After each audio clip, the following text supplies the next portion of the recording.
Hello, I'm Captain Jim, and in today's video on the Dread Nerd, I'm going to discuss time travel. That's right, you'll hear it, time travel.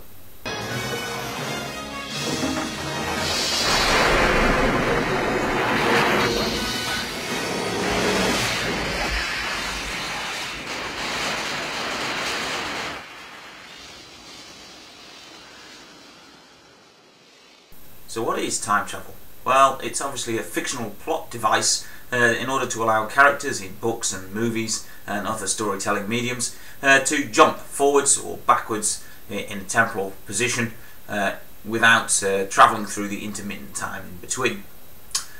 Comes in three different styles or theoretical universes as far as I can tell. Please comment if you can think of others. But the three styles that I can imagine are: number one, the predeterministic universe. Destiny is the accurate term for that, really. This topic will be discussed by my friend here. They're from sunny Norfolk, all on the river and that. Who's in an exciting and different place in space-time. The second universe is what I call a fluidic universe or fluidic time flow. So that will be discussed by my colleague over here. Greetings from the world famous Citadel in Amman in Jordan. Man, is it hot. Also in an interesting place in space-time. I'm sure he'll tell you all about it.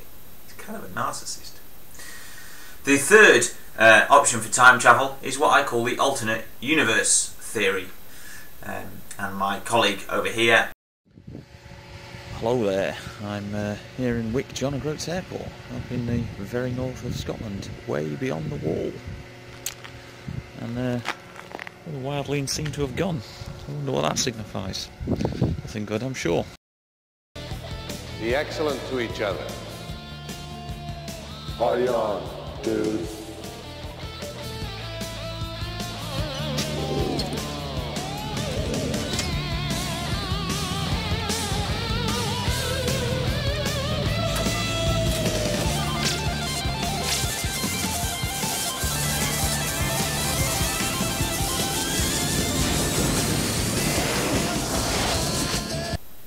Take it away. Future Jim, whichever one you are.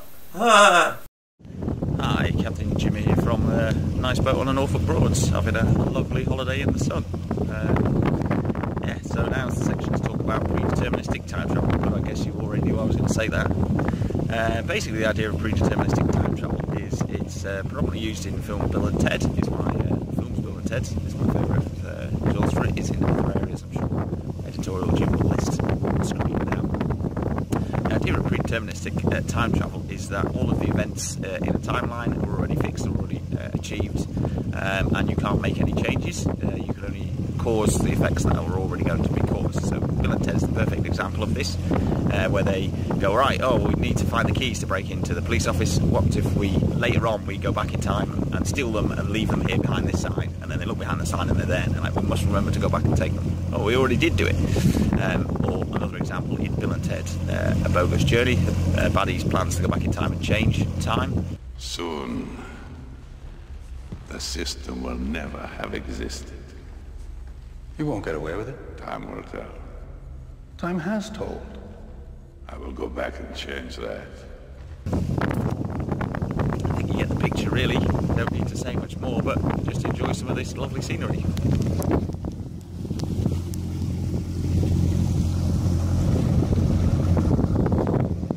Very interesting. Now for door number 2.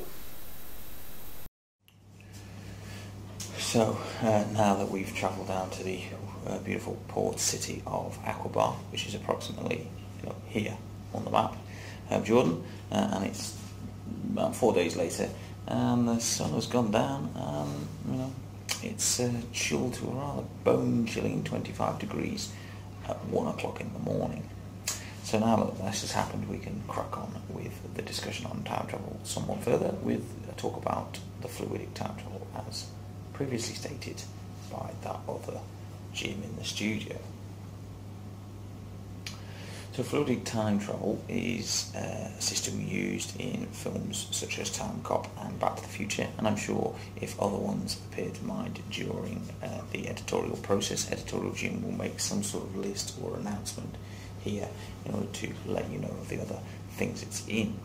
So in fluidic time travel, you can travel back in time into your own, remaining in your own timeline, your own universe, and actually make changes into the timeline there. So you insert yourself into a previous point in your timeline, and then it runs forward as your primitive human brain might imagine, allowing you to make changes to your timeline or other people's timelines, which are then followed through into the time traveler's perspective. The perfect examples would be that scene near the beginning of Time Cop. So the baddie man, this baddie man, he travels back in time and through a series of events is interacting with his past self. And the past self gets cut, and the future self has a cut appear on his face, instantaneously. So yeah, it also happens, of course, in Back to the Future, as the great and powerful and wonderful Marty McFly goes back in time and stops his parents from meeting him, and his siblings start ceasing to exist. Of course, in Time Cop, as we see, it's an instantaneous thing, although some memory is never covered over because he suddenly sees it and his memories aren't changed by these series of events into his past, only the physical appearance of his body. But Time Cop, number one. When Back to the Future, it takes some time for these events to travel through, so approximately a week in Marty's reference frame. There's no physical reasoning for this, it seems to be pure narrativum, which is simply a plot device in order to give him exactly the right amount of time in order to fix it in a pretty tickly, awesome and rock and roll way. So basically, yeah, it allows for time travel in your own universe, and allows for changes to be made. It makes for great stories. Not overly convinced by the physics of it, but it's a film. Who cares? It still makes a great film. Unless it's Time Cop. It makes an okay film. Week or so. Yeah, no, I think that about covers it, really. I think you get the gist. It's the fun one, but not the right one, I think. To you in the future. Past. Present. No. Studio. Jesus, that sounds like a hot topic. Sorry, I think we better move on to this guy. Hey there, so I'm currently up in Thurso, which is in the Highlands, way beyond the wall. Approximately there. Pretty cracking view like that. Whew. Cool. So let's have a talk about the alternate theories time travel model. The alternate theories time travel model, the best example I'll use is Stargate. SG-1 and other series are available, of course. In this system, when you go back in time, you don't actually travel back in time and affect your own timeline per se.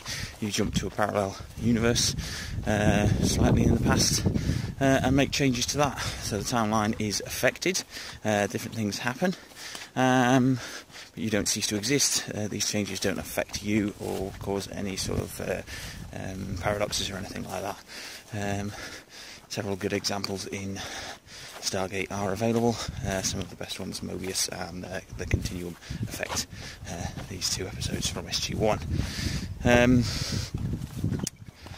So there's one example that's slightly different in Stargate, where there's a predeterministic type universe before they seem to go to the alternate universe version. In that, it's the first episode with time travel, the episode 1969, where they go back to 1969 via bouncing a wormhole off a solar flare by accident, of course.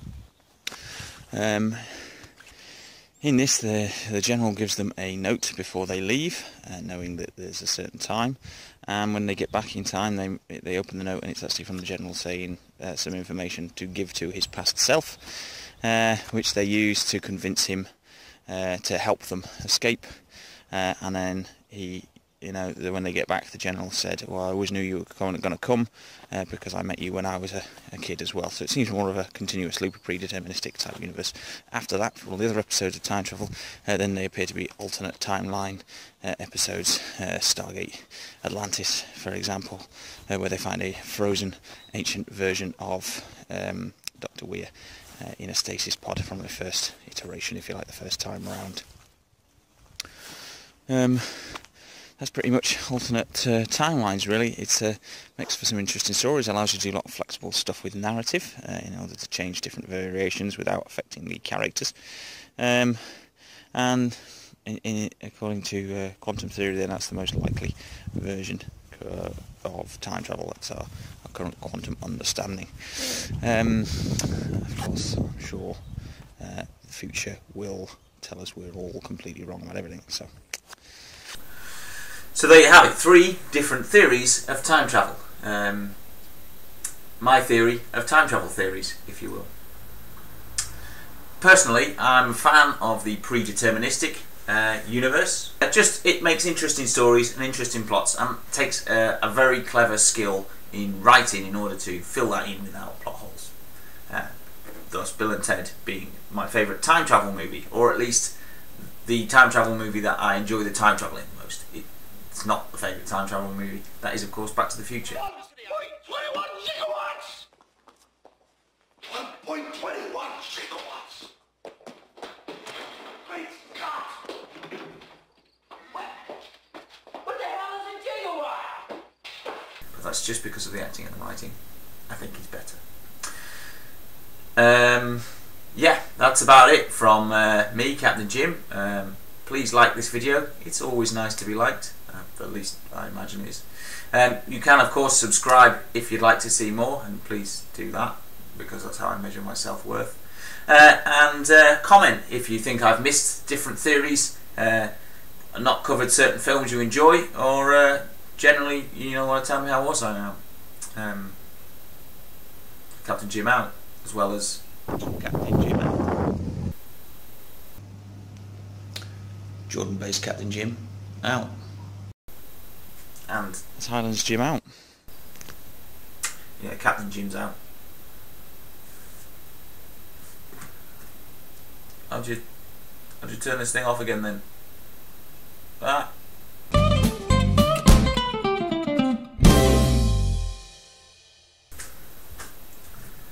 You've watched it.